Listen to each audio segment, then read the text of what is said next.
नमस्कार दोस्तों, मैं नरेश शर्मा एक बार फिर से आपके सामने हाजिर हूँ। और दोस्तों, हम कर रहे थे इस सीरीज में सेकंड ग्रेड के इंपॉर्टेंट टॉपिक्स जहां से आपके एग्जाम में सवाल पूछे जाने वाले हैं। तो आज हम करेंगे मोस्ट इंपॉर्टेंट टॉपिक राष्ट्रीय आय का वन शॉट, जिसमें इस टॉपिक से रिलेटेड पूछे जाने वाले सवालों के बारे में हम चर्चा करेंगे। तो देखो, राष्ट्रीय आय किसे कहा जाता है?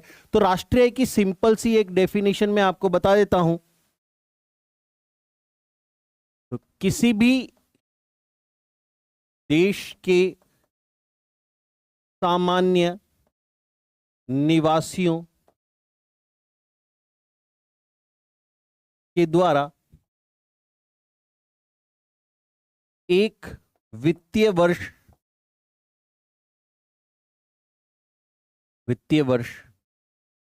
की अवधि में अर्जित शुद्ध साधन आय प्लस विदेशों से अर्जित आय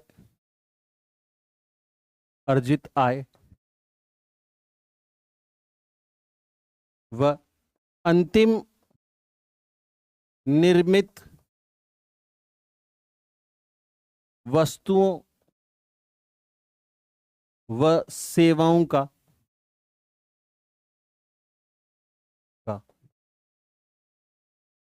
कुल मौद्रिक मूल्य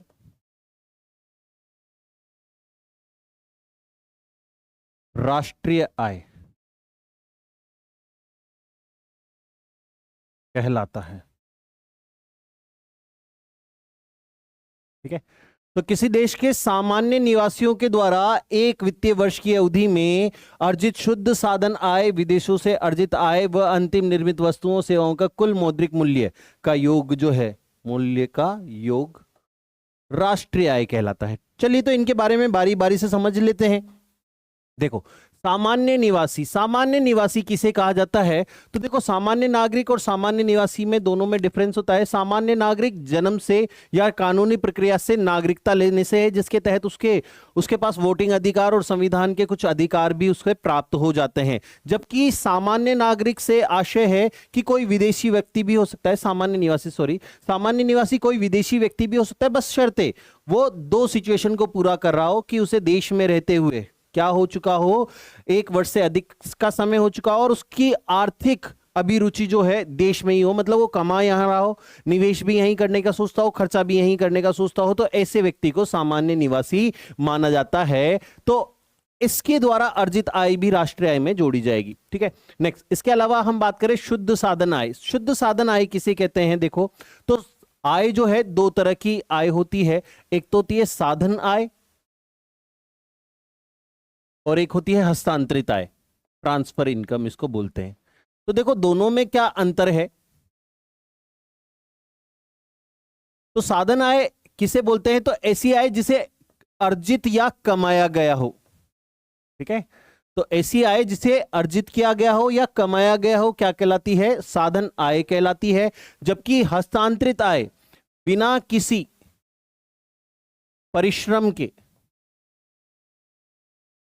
किसी परिश्रम के प्राप्त आय क्या कहलाती है? हस्तांतरित आय कहलाती है। तो देखो, साधन आय के उदाहरण में अगर आपको बताऊं तो मुझे किराया प्राप्त हुआ है, घर मैंने बनाया अपनी मेहनत से, घर किराए पे दिया है, भूमि किराए पर दी है, तो इससे प्राप्त किराया जो है इसमें साधन आय में आएगा। या फिर मुझे ब्याज मिला हो, किसी को मैंने पैसे उधार दिए हैं, मजदूरी मिली हो, वेतन मिला हो, वेतन प्राप्त हुआ हो, लाभ प्राप्त हुआ हो। ठीक है। तो ये सारी जो है ये साधन आय कहलाती। जबकि हस्तांतरित आय में जो है वृद्धावस्था पेंशन शामिल की जाती है, छात्रवृत्ति शामिल की जाती है, और नेक्स्ट हम बात करें इसके अलावा कोई सा भी सब्सिडी हो गया,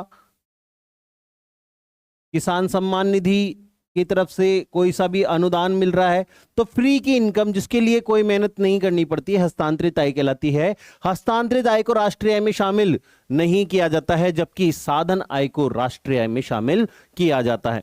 नेक्स्ट बात करें हम विदेशों से अर्जित आय की। कोई भारतीय व्यक्ति है विदेश में या यहाँ पे बैठा बैठा अपनी सेवाएं दे रहा है, कि भारत का कोई डॉक्टर है या कोई वकील है जो किसी केस के लिए दूसरे देश में अपनी सलाह दे रहा है और उसके लिए उसे पैसे मिल रहे हैं, तो वो घर पे बैठा बैठा जो है विदेश से आय कमा रहा है, तो वहां से जो इनकम आएगी उसको हम विदेशों से अर्जित आय बोलते हैं, और यहां से आय जाएगी उसको हम माइनस कर देते हैं। इसके अलावा अंतिम निर्मित वस्तु, तो अंतिम निर्मित वस्तु को ही राष्ट्रीय आय में जोड़ा जाता है, अन्य को नहीं जोड़ा जाता है।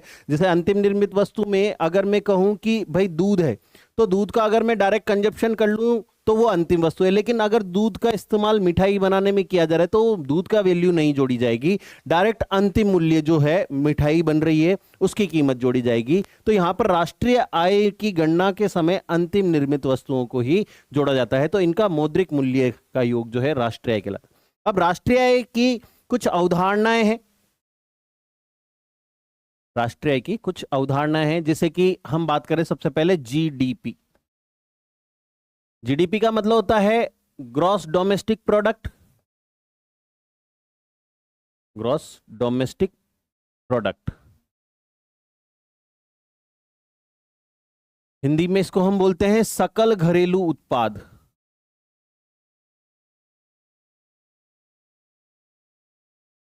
ठीक है, सकल घरेलू उत्पाद क्या होता है, तो किसी भी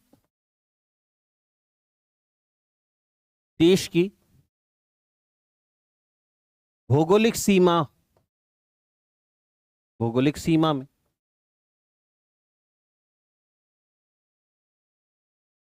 एक वर्ष की अवधि में, या ये कहें कि एक वित्तीय वर्ष की अवधि में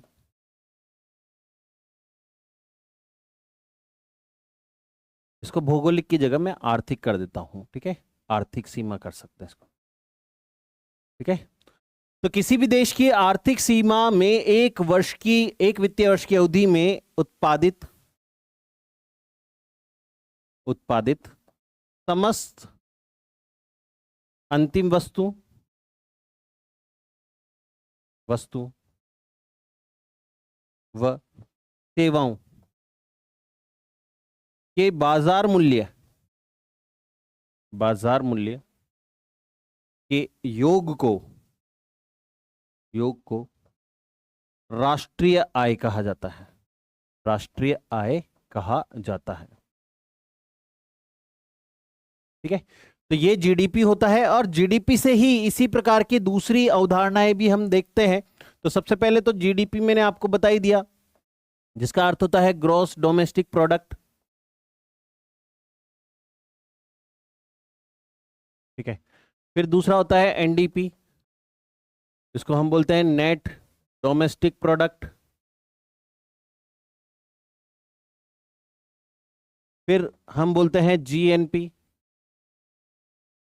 ग्रॉस नेशनल प्रोडक्ट, और चौथा है नेट नेशनल प्रोडक्ट या एनएनपी, इसको हम बोलते हैं नेट नेशनल प्रोडक्ट, ठीक है। तो जीडीपी, एनडीपी, जीएनपी, एनएनपी, और जीडीपी को हम सामान्यतः एमपी बोलते हैं।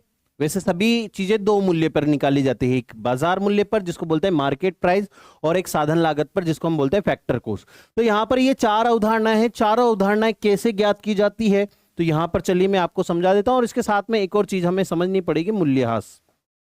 देखो मूल्यह्रास क्या होता है, तो संपत्ति के मूल्य में, कोई भी संपत्ति हुई, कार हुई, गाड़ी हुई, मशीनरी हुई, तो इन सबके मूल्य में समय के साथ क्या होती है, कमी आती है। और कमी आने का बहुत सारा कारण हो सकता है, क्योंकि हम इनका उपयोग कर रहे हैं तो इनमें टूट फूट भी होगी, इनमें जो है नए आविष्कार भी होंगे, तो अप्रचलन भी होगा, तो इनके कारण इसका मूल्य समय के साथ क्या होता जाता है, कम होता जाता है। और ये मूल्य जो कम हुआ है, ये सिंपल सी बात है, जिस उद्देश्य के लिए हमने वस्तु खरीदी है, मशीनरी जैसे उत्पादन के लिए खरीदी है, तो कुछ समय बाद जब नई मशीनरी लानी रहेगी तो हमें ये मान के चलना पड़ेगा कि इस मशीनरी का मूल्यह्रास हर साल हो रहा है और 5 साल या 10 साल बाद ये मशीनरी खराब हो जाएगी, तो हमें यह धनराशि पहले से एक्स्ट्रा में लेके चलनी पड़ेगी, तो इसलिए मूल्यह्रास की गणना की जाती है। तो मूल्यह्रास के पश्चात अब अगर मैं आपको बताऊं कि भाई सारी चीजें कैसे ज्ञात करते, तो ये एक छोटा सा समीकरण में आपको बताऊंगा कि यहां पर इन सब की गणना कैसे करते हैं।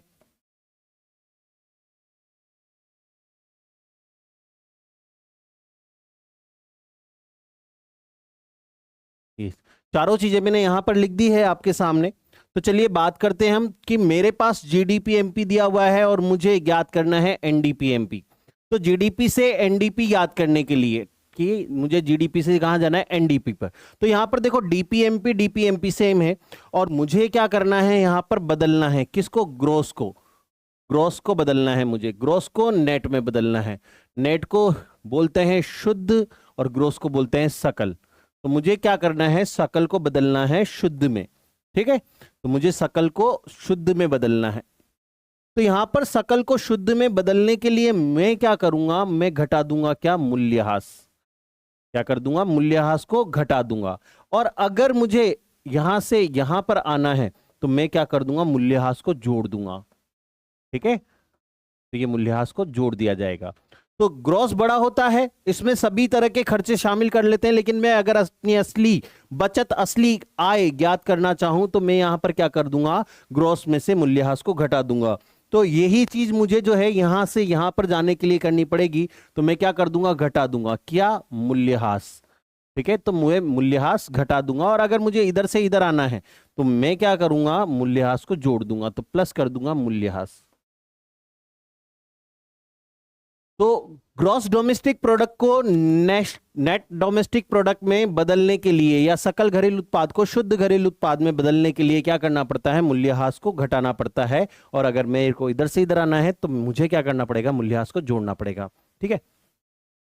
दोस्तों थोड़ी सी स्पीड फास्ट रहेगी क्योंकि अपने पास टाइम कम है, ज्यादा डिटेल में मैं अभी आपको नहीं पढ़ा पाऊंगा। अभी एग्जाम की दृष्टि से मैं आपको थोड़ा सा फास्टली पढ़ा रहा हूं और स्वीट तरीके से समझा रहा हूं। तो यहां पर जो है अब मुझे क्या करना पड़ेगा, ये देखना है कि मुझे अब जीडीपी को जीएनपी में बदलना है। तो देखो जीपी जीपी सेम है, डोमेस्टिक को नेशनल में बदलना है। तो डोमेस्टिक को नेशनल में बदलना है तो अब दूसरा परिवर्तन होगा यहां पर। तो दूसरे परिवर्तन के लिए मुझे क्या करना है, मुझे दिया हुआ है घरेलू मतलब डोमेस्टिक, डोमेस्टिक मतलब घरेलू, और इसे मुझे बदलना है किसमें, नेशनल में मतलब राष्ट्रीय में। तो देखो घरेलू छोटा होता है जिसमें देश देश की सीमा के भीतर की चीजें ली है। अब मुझे बाहर से भी जो इनकम आ रही है उसको जोड़ना है और जा रही है उसको घटाना है। तो यहां पर इसको एडजस्ट करने के लिए जो है मैं क्या करूंगा,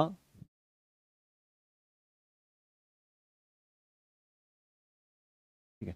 तो यहां पर इसको एडजस्ट करने के लिए मुझे क्या करना पड़ेगा, जोड़ना पड़ेगा क्या, एनएफआईए।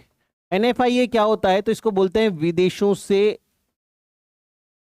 से प्राप्त शुद्ध साधन आय,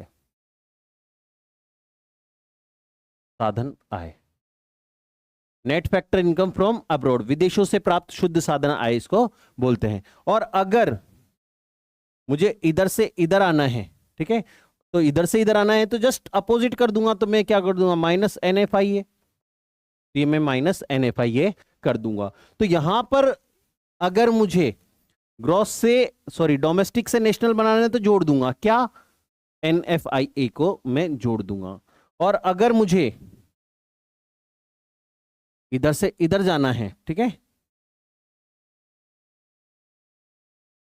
इधर से इधर जाना है तो इसको क्या कर दूंगा, मैं माइनस कर दूंगा एनएफआईए, ठीक है। ये हो जाएगा मेरे पास। अब इसके बाद जो है ये आने का रास्ता लाल से बना देता हूं, जाने का रास्ता मैं सफेद से बना देता हूं। अब सेम चीज ही करनी है, देखो gross national product, net national product. तो यहां ग्रॉस को नेट में बदलना है तो मैं क्या कर दूंगा, मूल्यह्रास को माइनस कर दूंगा। और अगर मुझे इधर आना है तो मूल्यह्रास को जोड़ दूंगा। ठीक इसी तरह से यहां पे डोमेस्टिक को नेशनल में बदलना है तो मैं क्या कर दूंगा, प्लस एनएफआईए कर दूंगा। और अगर इधर से इधर जाना है तो मैं माइनस एनएफआईए कर दूंगा। तो ये मेरे पास एनएनपी एमपी आ गया। लेकिन एनएनपी एमपी को राष्ट्रीय आय नहीं कहा जाता है, राष्ट्रीय आय कहा जाता है एनएनपी एफसी को। ठीक है, एनएनपी एफसी को नेशनल इनकम कहा जाता है। और नेशनल इनकम कैलकुलेट करने के लिए जो है भाई मुझे क्या करना पड़ेगा, तो यहां पर एमपी को एफसी में कन्वर्ट करना है। अब तो एमपी को एफसी में कन्वर्ट करना है तो बाजार मूल्य को साधन लागत पर लेके जाना है। तो इसके दो चीजें हैं, तो बाजार मूल्य है जिसको हम मार्केट प्राइस या एमपी बोलते हैं, और इसको बदलना है मुझे किसमें, साधन लागत में। इसको हम फैक्टर कॉस्ट एफसी भी बोलते हैं। तो इसको इसमें बदलना है। तो इसको इसमें बदलने के लिए भाई मुझे क्या करना होगा, यहां पर बदल। तो दो तरह की चीजें हैं, या तो मैं क्या कर दूं, माइनस कर दूं किसको, शुद्ध अप्रत्यक्ष कर को। शुद्ध अप्रत्यक्ष कर को मैं माइनस कर दूं। अब ये शुद्ध अप्रत्यक्ष कर कैसे ज्ञात करते हैं भाई, तो शुद्ध अप्रत्यक्ष कर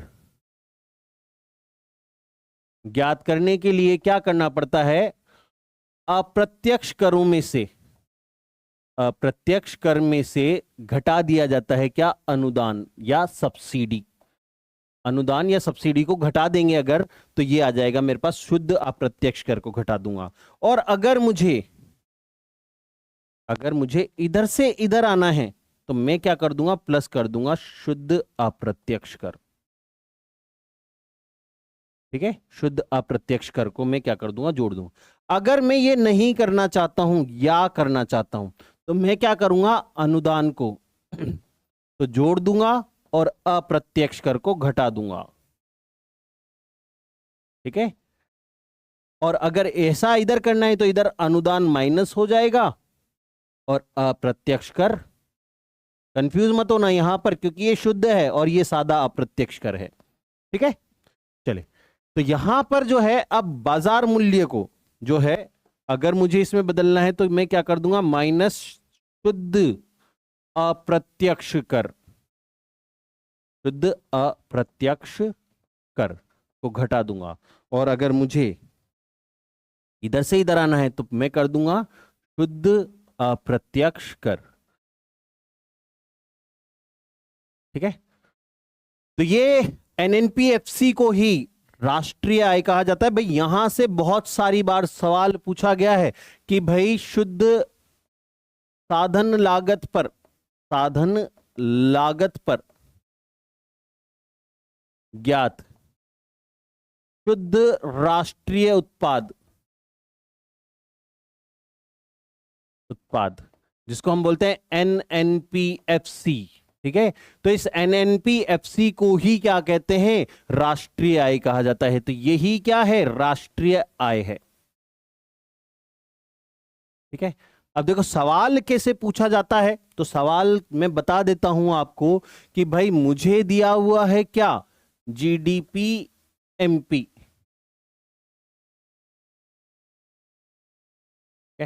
और मुझसे कहा है कि इसमें आप कुछ भी जोड़िए या घटाइए। ठीक है, और मुझे आंसर क्या चाहिए, जीएनपी या एनएनपीएफसी चाहिए।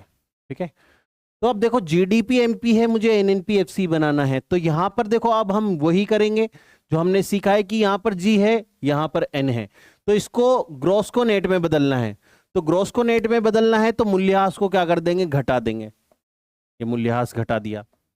डोमेस्टिक को नेशनल में बदलना है तो प्लस एनएफआईए कर देंगे, और एमपी को एफसी में बदलना है तो minus NIT indirect tax, net indirect tax कर दूंगा, तो ये इसमें बदल जाएगा। ठीक है, और टिपिकल क्वेश्चन, तो ये मुझे दिया हुआ है जीएनपी एफसी और मुझे बोल दिया गया कि आपको ज्ञात करना है एनडीपी एमपी, ये उल्टा कर दिया आप सारा। ठीक है, तो इसी को लैंग्वेज में बना के पूछता है वो, बस इनके हिंदी रूप दे देगा। मैं क्वेश्चन बताऊंगा आपको, आरपीएससी फर्स्ट ग्रेड में पूछा हुआ है, आरपीएससी सेकंड ग्रेड में पूछा हुआ है, सेम सवाल। तो यहां पर देखो ये मुझे दिया हुआ है ग्रोस, मुझे आंसर में चाहिए नेट, तो ग्रोस को नेट बनाने के लिए मैंने आपको बताया क्या करते हैं, माइनस मूल्यह्रास कर देते हैं। ठीक है, नेशनल दिया हुआ है, डोमेस्टिक बनाना है, तो नेशनल को डोमेस्टिक बनाने के लिए मैंने देखो आपको बताया, नेशनल को डोमेस्टिक बनाने के लिए आ गया ये रहा। नेशनल को डोमेस्टिक बनाने के लिए, ठीक है, नेशनल को डोमेस्टिक बनाने के लिए क्या करना पड़ेगा, माइनस NFIA करना पड़ेगा, तो माइनस NFIA करना पड़ेगा, तो यहां पर मैं क्या कर दूंगा, माइनस NFIA। और FC को MP बनाना है तो यहां पर जोड़ दूंगा नेट इनडायरेक्ट टैक्सेस को। तो नेट इनडायरेक्ट टैक्स इसमें क्या हो जाएंगे, जुड़ जाएंगे यहां पर। तो इस तरह से जो है ये इक्वेशंस पूछी जाती हैं। इसके अलावा जो है GDP दो मूल्यों पर ज्ञात की जाती है। देखो तो GDP जो है दो मूल्यों पर ज्ञात की जाती है, एक तो वर्तमान वर्ष पर, वर्तमान वर्ष पर, और एक आधार वर्ष पर। तो जो वर्तमान वर्ष पर ज्ञात करते हैं तो इसमें क्या होता है, महंगाई का प्रभाव होता है, और इसे ज्यादा हम इफेक्टिव नहीं मानते तो इसको हम बोलते हैं मौद्रिक GDP। और जब हम आधार वर्ष पर ज्ञात करते हैं तो ये वास्तविक होती है, तो इसको हम बोलते हैं वास्तविक GDP। तो GDP में से मुद्रास्फीति और महंगाई का प्रभाव निकालने के लिए जो है ज्ञात किया जाता है GDP इन्फ्लेटर, ठीक है, GDP इन्फ्लेटर। GDP अविस्फीति कारक या अपस्फायक इसको बोलते हैं, GDP अपस्फायक इसको बोलते हैं। तो GDP अपस्फायक कैसे ज्ञात करते हैं, तो यही फॉर्मूला बन जाता है मौद्रिक GDP बटा वास्तविक GDP। अभी 2025 में जो सेकंड ग्रेड का पेपर हुआ था वहां ये प्रश्न पूछा गया था कि दोनों के बीच में क्या अनुपात है, कैसे महंगाई को दिखाता है। तो GDP अपस्फायक क्या करता है, GDP में से महंगाई के मूल्य को हटाने के लिए ज्ञात किया जाता है। और गणना कैसे करते हैं, मौद्रिक GDP बटा वास्तविक GDP से ज्ञात करते हैं। तो देखो राष्ट्रीय आय से मोस्ट इंपोर्टेंट यहीं से सवाल पूछे जाते हैं। कल की नेक्स्ट क्लास में जो राष्ट्रीय आय से संबंधित सवाल पूछे गए हैं उनके बारे में चर्चा करूंगा। और कोई दूसरा टॉपिक आपको एग्जाम से पहले वन शॉट में अगर आपको पढ़ना हो तो कमेंट करके प्लीज बताइए कि आप कौन सा टॉपिक पढ़ना चाहते हैं। मिलते हैं कल इस नेशनल इनकम के PYQ के साथ कल क्लास में, तब तक के लिए धन्यवाद।